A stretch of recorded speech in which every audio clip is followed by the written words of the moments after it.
आगे बढ़ते हुए सोच रहे थे। खड़ा देख रहा होगा कि चोरी भी की तो फल नहीं मिला।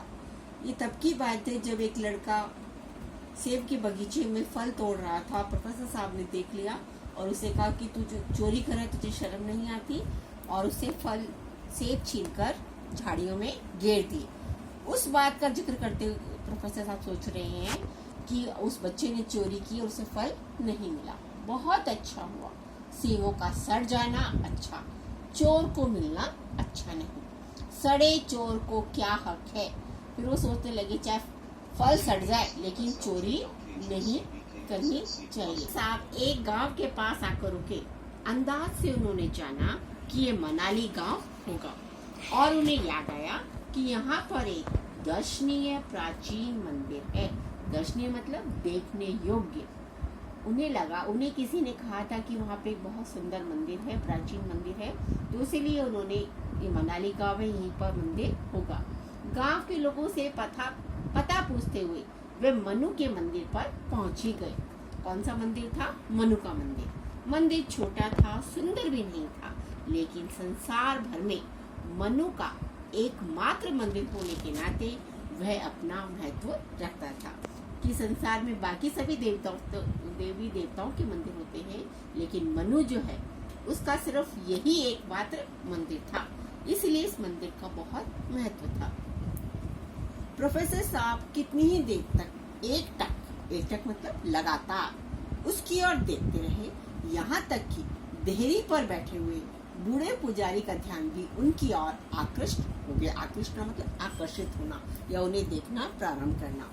आने जाने वाले तो खैर देखते ही थे। रास्ते से आने जाने वाले प्रोफेसर साहब को देख रहे थे। प्रोफेसर साहब उस मंदिर को, उस मूर्ति को लगातार देख रहे थे। प्रोफेसर साहब ने गदगद स्वर में पूछा, आसपास और भी कोई मंदिर है? पास खड़े एक आदमी ने कहा, नहीं बाबूजी, यहाँ कहाँ मंदिर है, यहाँ मंदिर नहीं। अरे भले आदमी, यहाँ तो सैकड़ों मंदिर होने चाहिए। यहाँ पर बाबूजी, यहाँ तो लोग मंदिर देखने आते नहीं, कभी कभी कोई आता है तो ये मनु ऋषि का मंदिर देख जाता है बस, और हम जानते नहीं। पुजारी ने खांसते हुए पूछा, कौन सा मंदिर देखिएगा बाबू? कोई और मंदिर हो? आसपास के सब मंदिर, मूर्तियां मैं देखना चाहता हूँ। किसने कहा ये? प्रोफेसर साहब ने। किससे कहा? पुजारी से। पुजारी ने थोड़ी देर सोचकर कहा, और तो कोई नहीं, उस चोटी के ऊपर जंगल में एक देवी का स्थान है। वहाँ पहले कभी एक किला भी था, जिसके अंदर देवी के थान में पूजा होती थी। थान मतलब उस स्थान में पूजा होती थी, पर अब तो उसके कुछ पत्थर ही पड़े हैं कि वो मंदिर टूटा फूटा एक खंडर स्थिति में है। वहाँ कोई जाता नहीं, अब उसमें भूत बसते हैं। मतलब जहाँ कोई जाता नहीं, जहाँ पूजा नहीं होती, तो ये माना जाता है कि वहाँ भूत रहते हैं। प्रोफेसर साहब कुछ मुस्कुराए, लेकिन बोले, कैसे भूत? कहते हैं पुराने राजाओं के भूत रहते हैं, वे राजा बड़े प्रतापी थे। अरे उन भूतों से मेरी दोस्ती है, कहकर प्रोफेसर साहब ने रास्ता पूछा और क्षण भर सोचकर पहाड़ पर चढ़ने लगे। पुजारी ने पास ही बताया था, तो मील भर से अधिक नहीं होगा, और अभी 3 बजे हैं, शाम होने तक मजे में बंगले पर पहुंच जाऊंगा। ये सब प्रोफेसर साहब सोच रहे थे। जंगल का रूप बदलने लगा, बड़े बड़े पेड़ समाप्त हो गए, अब छोटी छोटी झाड़ियां ही रास्ते में दिखाई पड़ने लगी। ये पड़ाव का वह मुख था जो हवा के थपेड़ों से सदा पिटता रहता था, अर्थात यहाँ हवा ज्यादा नहीं बहती थी। जाड़ों में तो बर्फ की चोटें यहाँ लगी हुई पेड़ पौधों को कुचल डालती। यहाँ बर्फ भी बहुत पड़ती थी और इतनी बर्फ पड़ती थी कि पेड़ पौधे कुंडा जाते थे। प्रोफेसर साहब की समझ में आने लगा कि ऊंचा शिखर किले के लिए बहुत उपयुक्त जगह है, और वह ये भी जान गए, यहाँ बना हुआ किला उजड़कर कितनी जल्दी निरअवशेष हो जाएगा। मतलब इसका अवशेष भी नहीं रहेगा, ये बिल्कुल समाप्त हो जाएगा। झाड़ियां भी छोटी होती चली, घास की बजाय अब पथरीली जमीन आ गई, जिसमें किसी तरफ कोई बनी हुई पगडंडी नहीं थी। जिधर चले जाओ वही मार्ग। कहीं कहीं लाल पत्थर के भी कुछ टुकड़े दिख जाते थे, जो शायद किले की इमारत में कहीं लगे, नहीं तो उधर लाल पत्थर नहीं होता। कहीं कहीं पत्थर और मिट्टी के स्तूपाकार टीले की आड़ में, मतलब स्तूप के आकार के गोलाकार अर्ध गोले की आकृति में टीले थे और कोई गाढ़े रंग की पत्तों वाली झाड़ी लगी हुई दिख जाती थी। तो वह आसपास के उजाड़ सूनेपन को और भी गहरा कर देती थी, क्योंकि वहाँ पे जो पेड़ पौधे थे वो भी झाड़ी के समान थे, उनका रंग भी धुंधला था, तो उस उजाड़ स्थान को और भी अधिक उजाड़ बना देती थी। सांझ के धुंधलके में ऐसी झाड़ी को देखकर स्तूप में ध्रुववत निकलते हुए पेड़ की कल्पना होना कोई असंभव बात नहीं थी। कि सांझ भी पड़ रही थी और झाड़ियां भी ऐसी थी, तो ऐसा लगता था मानो उस स्तूप में उस स्थान पर कोई धुएं से निकलते हो कोई प्रेत निकल, कोई कल्पना करे तो ये कोई असंभव बात नहीं थी, आश्चर्यजनक बात नहीं थी। एक ऐसे स्तूप की आड़ में प्रोफेसर साहब ने देखा एक गड्ढे में कीच भरी है, कीच मतलब कीचड़ भरी है, जिसकी नमी से पोसे जाते हुए 2 वृक्ष खड़े हैं और उनके नीचे पत्थर का एक छोटा सा मंदिर है जिसका द्वार बंद पड़ा है। मतलब गड्ढे के अंदर कीचड़ भरा हुआ है, कीचड़ में 2 वृक्ष खड़े हैं और वृक्ष के बीचों बीच एक छोटा सा मंदिर है और जिसका दरवाजा बंद है। प्रोफेसर साहब ने कुंडे में अटकी हुई कील निकाली तो द्वार खुलने की बजाय आगे गिर पड़ा, उसके कब्जे उखड़ गए थे। उन्होंने किवाड़ को उठाकर एक और धर दिया मतलब रख दिया। थोड़ी देर पीछे हटकर खड़े रहे कि बंद और सील के कारण बदबूदार हवा बाहर निकल जाए, फिर भीतर झांकने लगे। मंदिर की बहुत बुरी हालत थी, भीतर ना जाने कब बलि पशुओं के सींग, बकरे के, हिरन के पड़े हुए थे जो सूख कर उनका रंग भी धूल के रंग जैसा हो गया था। उन पर कीड़े भी चल रहे थे, जिन पर जो बलि दी गई थी पशुओं की, बकरे की या हिरन की।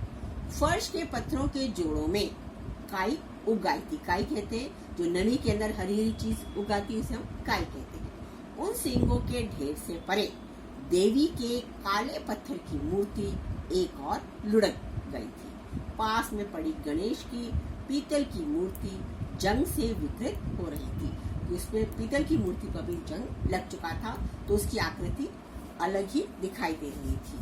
केवल दूसरी ओर खड़ा श्वेत पत्थर का शिवलिंग अब भी साफ, चिकना और सदैव सिपाही की तरह शांत खड़ा था। आसपास की जर्जर अवस्था, जर्जर मतलब टूटी फूटी भग्न अवस्था में उसके उस दर्पोन्नत भाव से ऐसा जान पड़ता था, दर्पण मतलब घमंड से, गर्व से ऐसा जान पड़ता था मानो क्रुद्ध होकर, क्रोध मतलब गुस्से होकर कह रहा हो, मेरी इस निर्भत अंत्यशाला में आकर मेरे कुटुंब की शांति भंग करने वाले तुम कौन हो। उन्हें ऐसा लग रहा था जो शिवलिंग पड़ा है वो उनको कह रहा है कि मैं इस जगह बिल्कुल आराम से बैठा हूँ, तुम और मेरे जो परिवार के लोगों की शांति भंग करने वाले प्रोफेसर साहब तुम कौन हो, क्यों आए हो। 2-1 मिनट प्रोफेसर साहब देहरी पर खड़े खड़े इस दृश्य को देखते रहे। फिर उन्होंने वहां पर टंगा हुआ अपना ओवरकोट नीचे रखा।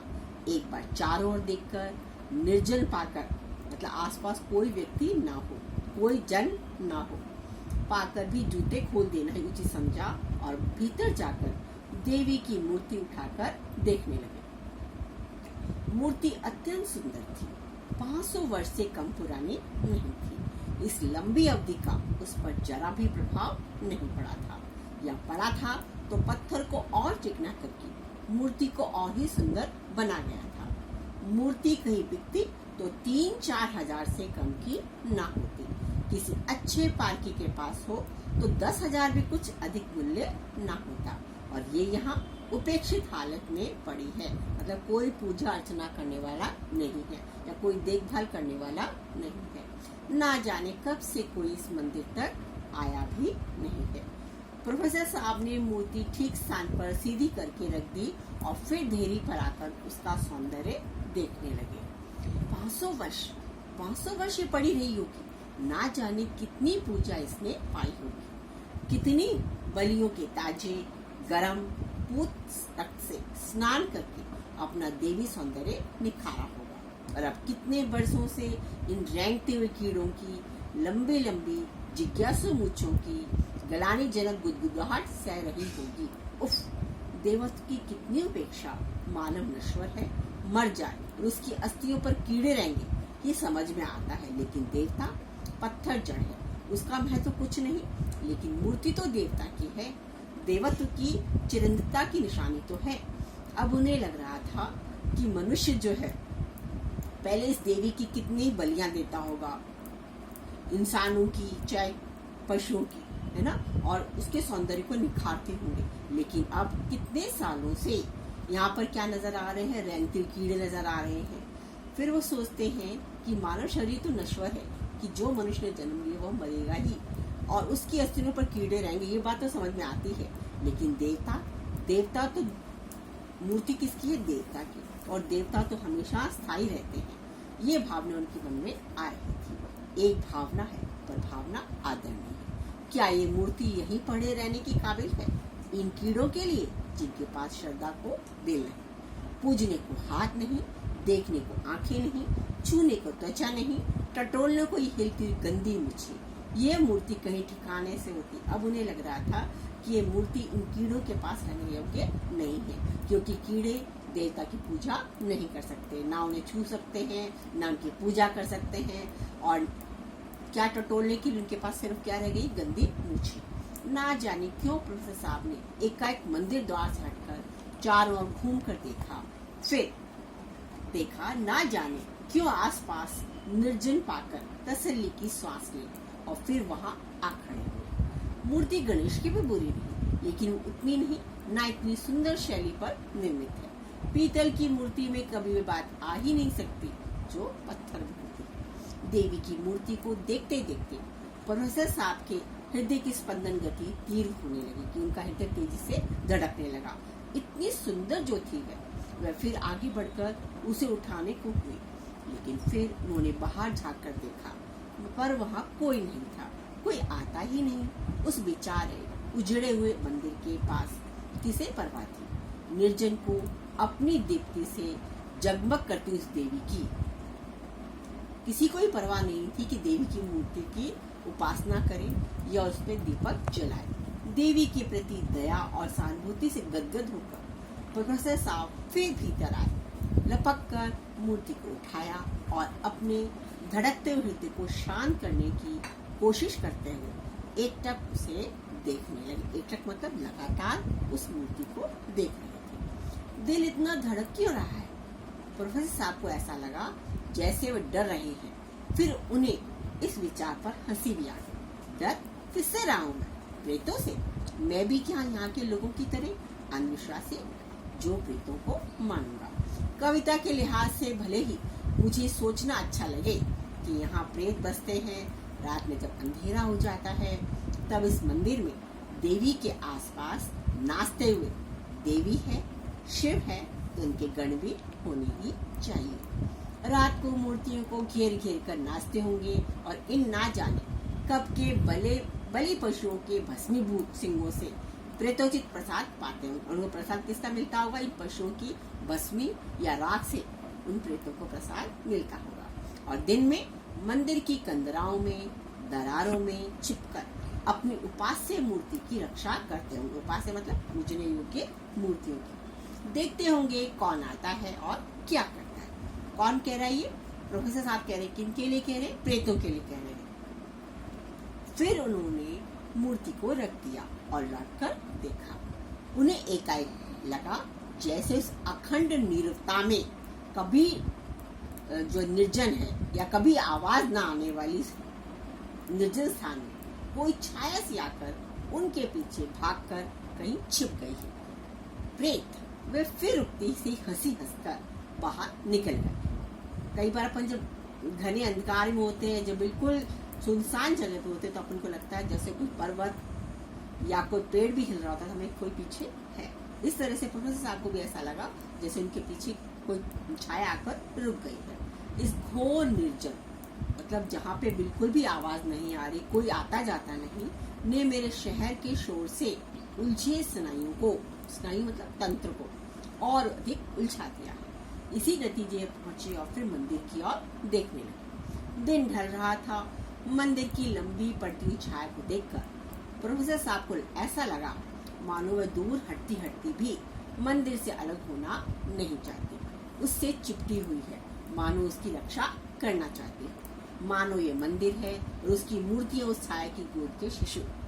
प्रोफेसर साहब का मन भटकने लगा। अब उन्हें क्या लगा, दिन ढल रहा है, सूरज की रोशनी धीरे धीरे हट रही है, लेकिन उन्हें ऐसा लग रहा है कि वो छाया भी मंदिर से अलग नहीं होना चाहती। इजिप्ट के पिरामिड भी इतने ही उपेक्षित पड़े थे। अब मिस्र के जो पिरामिड के नाम आपने सुना होगा, तो वहां के लोग भी कोई जाता नहीं था, लेकिन धीरे धीरे उनमें खोज हुई, अब वो संसार के 7 अजूबों में से माने जाते हैं। ये मंदिर आकार में बहुत छोटा है और वे विराट थे, मतलब बहुत बड़े थे, लेकिन उपेक्षा तो उनकी भी यही थी। उनमें भी ना जाने क्या क्या बातें फैला रखी थी, भूत प्रेतों की।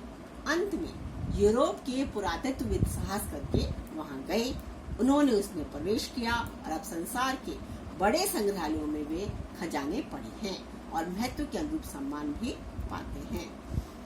फिलाडेल्फिया के अजायब घर में तूताखामेन की वह स्वर्ण मूर्ति और उस 9 से खरे सोने का मूल्य है 30,000 रुपए होगा।